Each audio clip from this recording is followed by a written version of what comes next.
high stamina needed for flying, especially with atmospheric oxygen levels declining. However, these flying elastospondylus may overcome this by exploiting a unique quirk of their anatomy. As they fly, the contractions of the posterior muscles will cause the gladius to undulate, which successively constricts and expands the lungs, pumping air in and out and providing them with more oxygen. This can be complemented by evolving specialized breathing muscles in the thorax, giving them a system of active respiration similar to that of the osteopods, and thus enabling much more efficient flight. This innovation may coincide with a change in their metabolism.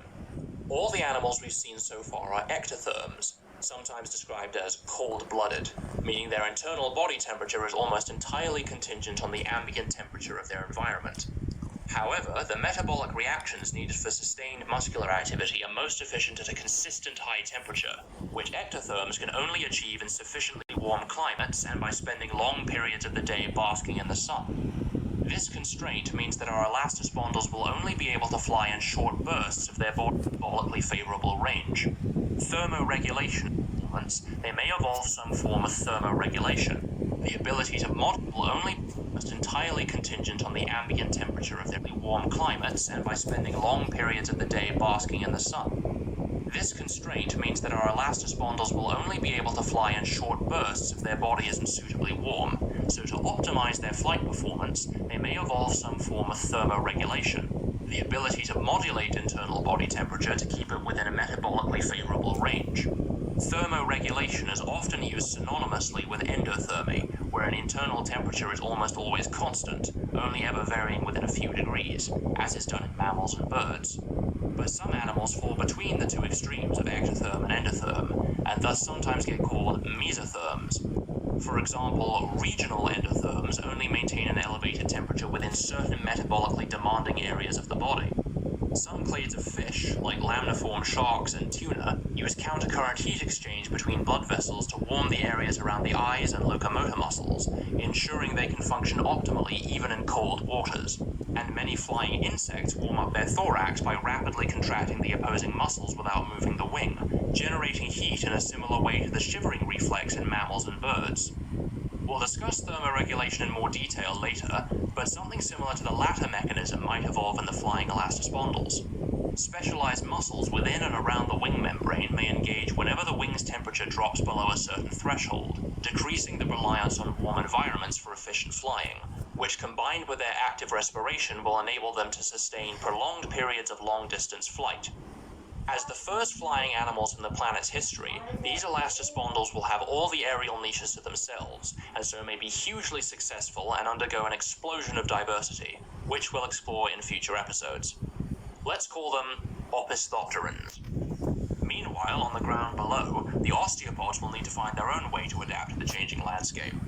One of the immediate pressures imposed by the step is that, without the cover of the forest vegetation, animals will be much more visible and vulnerable to predators, encouraging the evolution of new defensive adaptations. No longer bound by the dense forest vegetation, some herbivores, like the megalobrachids, may respond to increased predation by getting bigger, as a large size acts as a deterrent to attackers. Plus, it comes with the added benefits of an expanded feeding envelope, letting them feed on vegetation out of reach of other herbivores, and it acts as a method of thermoregulation by increasing the amount of body heat they generate. But attaining an especially large size requires several key adaptations. First of all, our old friend the square cube law means that doubling an animal's size will increase its volume, and therefore its weight, by a factor of 8, and to support... Protektado ka na with more immunity. Mag-Enervon. Hi guys! Tingnan niyo ang bagong kotseng binili ko pagkatapos lang ng isang buwan ng pagtitrade sa expert auction. Hayaan akong sabihin. Weight, the legs will need to become 2.83 times thicker. As the creature gets larger and larger, the legs will eventually become so thick that it will be impossible to maintain the enormous amount of muscular energy required to move them. Having a skeleton helps a great deal in increasing maximum size, as bones are much better at withstanding compressive forces than pure muscle. But optimizing the weight-bearing potential of these bones requires a change in their arrangement.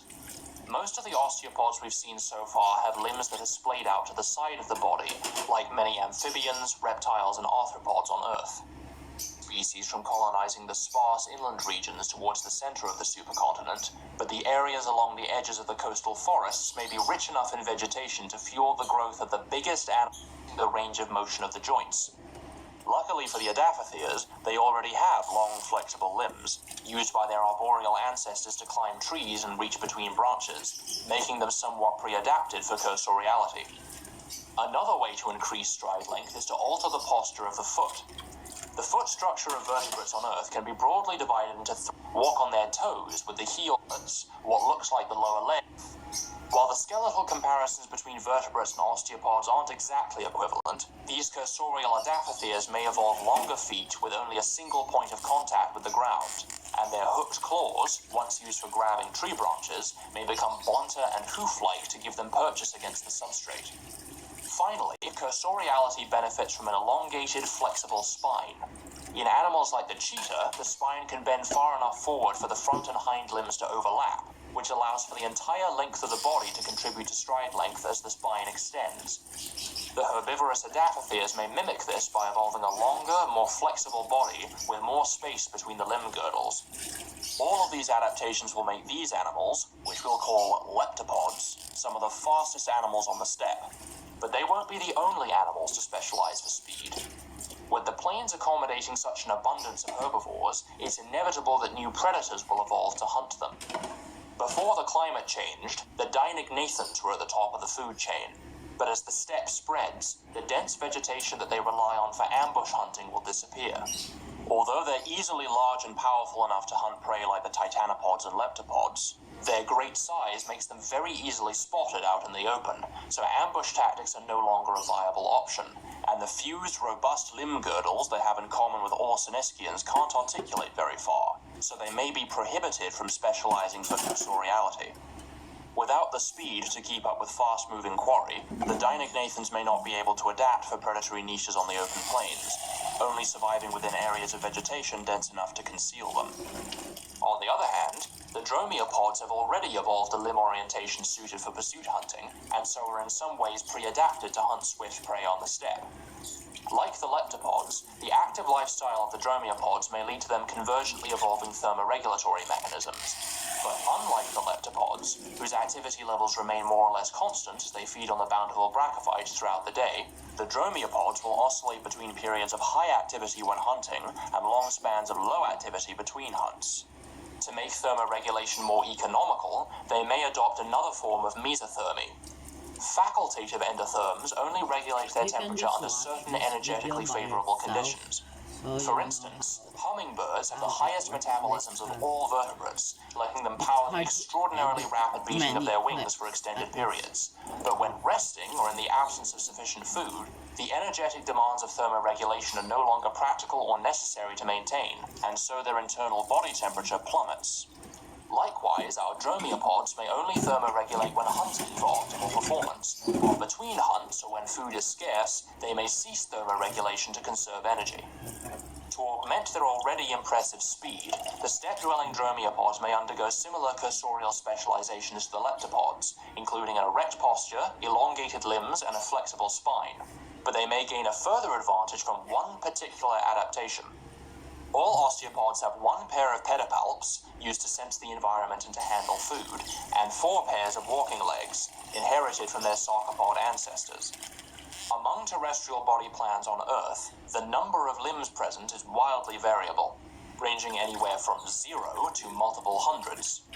While the minimum number of legs needed for a cursorial animal is only 2, having additional legs increases the animal's stability by creating a wider base.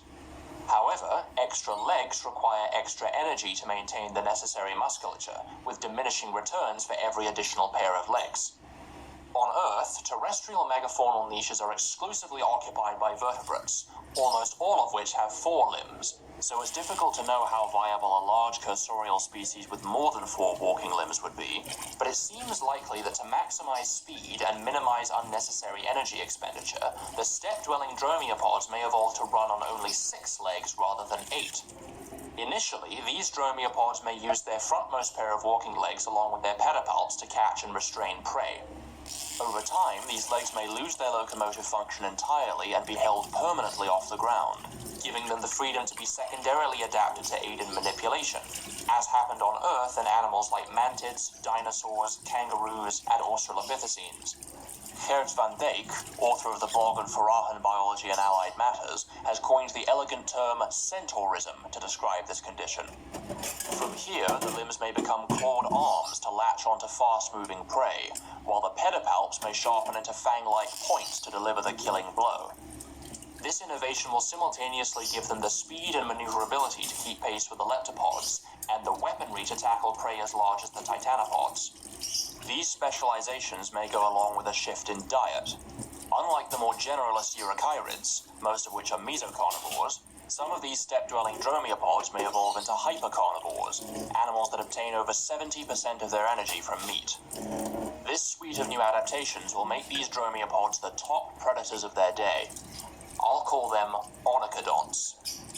All of these clades represent only a tiny fraction of the diversity that the steppe will support, but they'll comprise the most populous and successful groups over the 30 million years or so following the retreat of the global forests. But away from the equatorial plains, the disruptions in the planet's climate will have far greater ramifications, felt not only on land, but also in the ocean. In the next episode, we'll see how some of our terrestrial species exploit the newly vacated aquatic niches and undergo the unprecedented transition back into the water. So bye guys, see you in the next SB10? video. Ito, hindi! See ya!